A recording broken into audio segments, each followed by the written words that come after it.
A road trip between unlikely buddies. The only thing missing in this comedy is James Corden on Filmbert Reviews.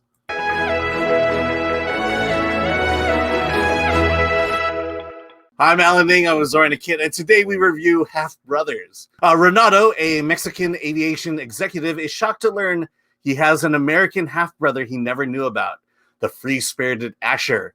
They're forced on a road trip together, tracing the path their father took from Mexico to the United States. Directed by Luke Greenfield, stars Luis Gerardo Méndez, Connor Del Rio, Juan Pablo Espinosa.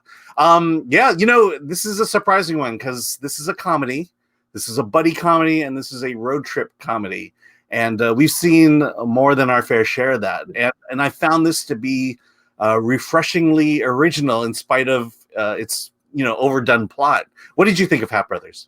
Oh man, I think you hit the nail on the head. I mean, it is something, the road trip buddy comedy is something that we've seen before, but it really has so much heart, and it touches on issues that are so current today, the Mexican-U.S. Border relations and immigrants and that kind of stuff, which I just thought was so topical, which I've not seen before. Yeah, let's talk about that part first. So this is the interesting thing: is Renato is an aviation executive. He owns his own aviation company in Mexico, and he comes to the United States to meet his influencer of a half brother. And right off the bat, there's this cultural difference, and it's a role reversal as well. Renato being the more affluent one compared to his lazy half brother, and I just found that is just loaded with so much comedy, especially when he has to travel to the United States, and he's being mistaken for what Americans, have in mind in terms of stereotypical, Mexican immigrants. Oh yeah, like how there's like these recurring jokes about how like all these white Americans, all they think about Mexico is how, isn't it a great place to go zip lining? Just little things like that in this movie. Yeah. What did you think of it, incidentally? No, I loved it. I talked about it. We've seen this before. Just that cultural swap was just one of the aspects that made it refreshing. It was actually funny. And then, you have the story of these two half brothers who don't know each other and are very different from each other. That's been done before. But the way in which the story brings them together is also very intriguing. They have a father who dies. Renato's upset with that father. And the father was always known to, think outside the box, look at things from a different perspective. And he brings the two brothers together through a series of puzzles and riddles, so to speak. It's just, it is something you've just not seen before, and that's what I liked. Their adventure is based on having to go solve this like treasure map, so to speak. Yeah. It takes them like a stepsister, basically named Eloise. That's what their hunt is for. Yes, well, they think it's a stepsister, or maybe I don't know. I don't know, but there's these just kind of bonkers things that happen to them, like they acquire a goat who becomes like the third wheel in their road trip, who actually this goat just starts off you're not even sure how much this goat is going to be, but that goat ends up becoming pretty central to the plot later down the line. Yeah, there's a lot of silliness that pays off. Yes, exactly. And the goat is a great example of that.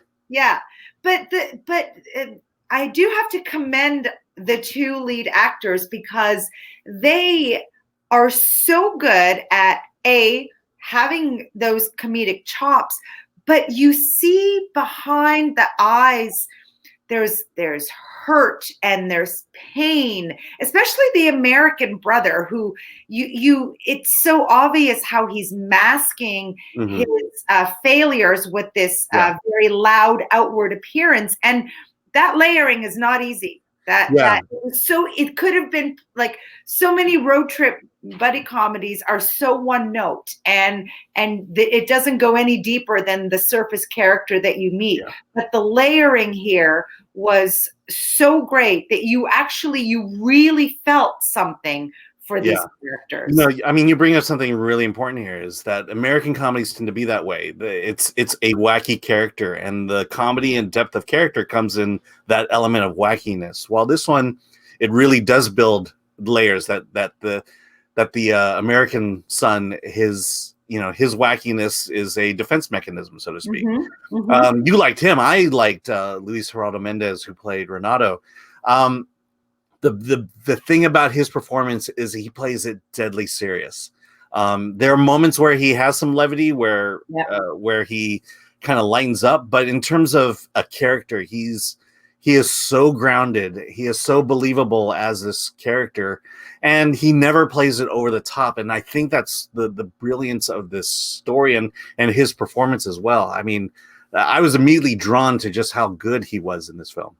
I was also surprised at how bilingual this movie was. I didn't realize just how much it was going to be subtitled with the Spanish language. So that was a nice surprise too. Yeah, I mean, and they spoke Spanish when they needed to speak Spanish. They spoke English when they needed to speak English. That's that there goes to the writer and the screenplay and the director in terms of making sure there's a high level of authenticity in this fairly wacky comedy. At one point. Well, Luke Greenfield is he works within the studio system. I mean, he's done movies like Let's Be Cops and Girl Next Door. So he definitely has that commercial flair. So you do get that from watching this movie. There is definitely like that sort of big studio is behind this movie. But what you get also is that nice surprise of having heart, of having a message and having something a little bit deeper, not so much that it messes with your vibe, your road trip vibe that you're mentally on, but enough to like, this movie's a recommend for sure. And I think honestly, if a studio had greenlit this movie, it would not be as good as it is. I think it would be way too far over to the comedy side, and I think there's something about this kind of Mexico-US collaboration that I definitely felt that. I mean, the beginning and the end of the story happens in Mexico, and there's it feels like you're on a trip from Mexico to the United States and then back again. That's the vibe I got from this film, and like I said, anything you can do to make something fresh and new automatically builds you points in your story and in your movie.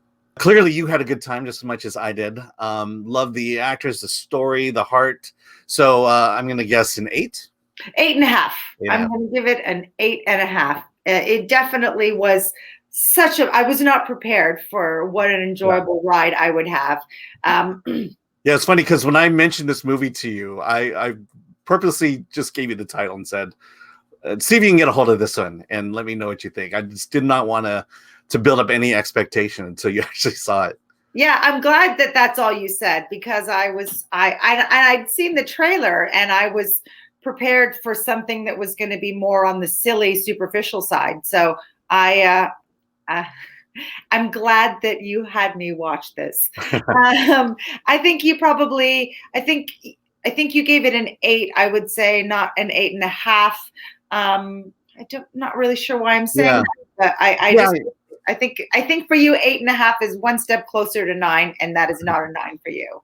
No, it was 8.5. Comedies are so hard to do, and to see one done right, it just maybe that half point is just good feelings and generosity on my part. But you know, I'll give it that extra half point because, you know, again, I see so many bad comedies. It's so refreshing to see a good one come along, and definitely see this. This just for me came out of the blue, and it sounded like it did as well for you. Mm-hmm. All right. So with that, be sure to like, subscribe, comment below on what you thought of Half Brothers. Go out and see Half Brothers. It's in drive-ins right now. So with that, let's get out of here.